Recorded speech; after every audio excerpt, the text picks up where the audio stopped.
काय करून राहिलं निवडणूक आयोग?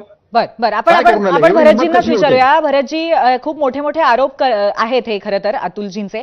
तर तुम्ही काय म्हणाल याबद्दल? आणि किती आहे? त्याचबरोबर अतुल, माफ करा, अनिलजींशी तुम्ही सहमत आहात का मतमोजणीच्या बाबतीमध्ये? हे सुद्धा मला जाणून घ्यायचंय भरतजी.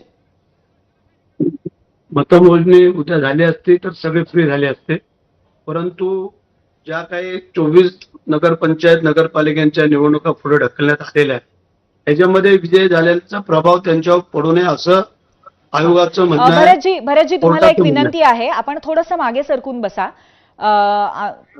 हा, फ्रेम मध्ये आपण बघा, दिसत नाही आहात. हा, आता आपण बोलावं. बोला भरतजी. जे आता आपल्या कोणी जे मगाशी बोलले हे काही प्रमाणात वस्तुस्थिती पण आहे. कारण आम्ही एकतर 15-20 दिवस प्रचार करून सगळे आमचे उमेदवार थकले होते सगळे, आणि आज थोडी शांतता झोप घेऊन उद्या परत रिझल्ट झाला असता म्हणजे फ्री झाले असते. आता 19 दिवस सगळ्यांना गॅसवरती ठेवण्यात आलं की काय होईल काय नाही, काय त्याच्यामध्ये आणखीन काय अदलबदल होत आहेत, म्हणजे अनेक शंका कुशंकांना वाव.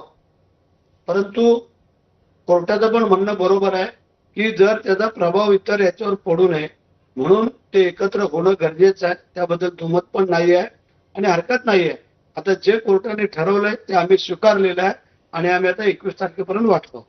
पण अतुलजींच्या म्हणण्याप्रमाणे सगळीच निवडणूक कुठेतरी हायजॅक केली आहे किंवा सगळं सत्ताधाऱ्यांच्याच मताप्रमाणे चाललंय, त्यावर तुम्ही काय म्हणाल?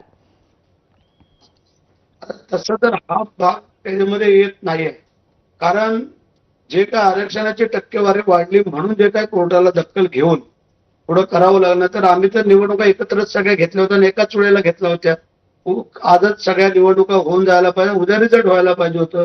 हे मध्ये काय होईल असं कोणाला वाटलं नव्हतं, परंतु जे काय आता कोर्टाने निर्णय दिलेला आहे तर आम्हाला शीर्षावर आम्ही तो मान्य करतो. बरं, सचिनजी, तुम्ही सुद्धा या निवडणुका हायजॅक केल्याचा आज आरोप केलेला आहे आणि तुम्हाला हे सगळं पटतंय का सत्ताधाऱ्यांचं म्हणणं?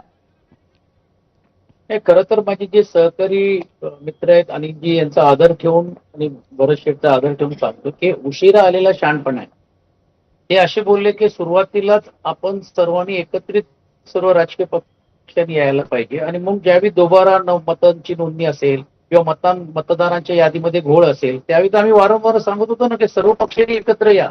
हा फक्त विरोधी पक्षापुरता हा एजेंडा नाही. पण आता त्यांना उशिरा आलेला हा शहाणपणा आहे. पण ही परिस्थिती का आली?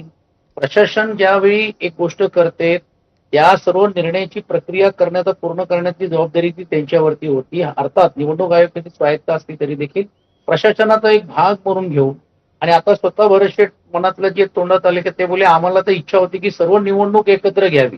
म्हणजे आता त्यांनीच मान्य केलं की ही निवडणूक नगरपालिकेची आता घेतली तशी स्थगिती केली का हा प्रश्न येतोय. दुर्दैवाने म्हणावं लागेल की ही नामुष्की का यावी प्रशासन आणि शासनावरती आणि निवडणूक आयोगावरती की कोर्टाला हस्तक्षेप करावा लागतोय की आणि कोर्टाने काय सांगितलं?